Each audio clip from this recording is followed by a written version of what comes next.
নিজের সত্ত্বা খুঁজে পাওয়া ঈগলছানা। এক বিশাল পাহাড়ের উপরে একটি ঈগল তার বাসায় 4টি ডিম আগলে থাকে। প্রতিদিন সকালে খাবারের সন্ধানে বেরিয়ে পড়ে সে। একদিন ভূমিকম্পে গোটা পাহাড় কেঁপে ওঠে। হঠাৎ একটি ডিম গড়িয়ে পড়ে যায় পাহাড়ের নিচে। ডিমটি এসে থামে মুরগির উঠোনে। গল্প এখানেই শুরু। মুরগি ডিমটিকে নিজের বাসায় নিয়ে গিয়ে যত্ন করে তা দেয়।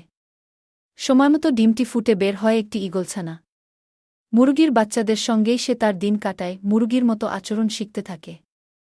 কিন্তু তার মনের কোথাও যেন সবকিছু ঠিকঠাক বোধ হয় না।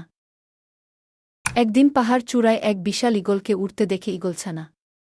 তার মনের মধ্যে প্রশ্ন জাগে, আমি কি তাই হতে পারি? সাহস নিয়ে নিজের ডানা মেলে চেষ্টা শুরু করে। প্রথমে ভয় পেতেও হয়, কিন্তু বারবার চেষ্টা করতে করতে সে আবিষ্কার করে আকাশই তার প্রকৃত স্থান। ঈগল উপলব্ধি করে সে আর মুরগির মতো নয়, তার ডানা বড়, স্বপ্ন বড়। সে উড়ে যায় পাহাড়গুলো পেরিয়ে নতুন জগতে, যেখানে কেউ তাকে থামাতে পারে না। নিজের সত্ত্বা খুঁজে পাওয়া তাকে আরও সাহসী আর শক্তিশালী করে তোলে। প্রিয় বন্ধু, মনে রেখো, আমরা প্রত্যেকেই আলাদা ও অসীম সম্ভাবনাময়। নিজের ক্ষমতায় বিশ্বাস করো, চেষ্টা চালিয়ে যাও। আজ থেকেই তোমার স্বপ্নকে পাখা দাও এবং উড়ে চলো তোমার সাফল্যের আকাশে। তোমার ভেতরও এক ঈগল লুকিয়ে আছে, তাকে চিনতে দেরি করো না।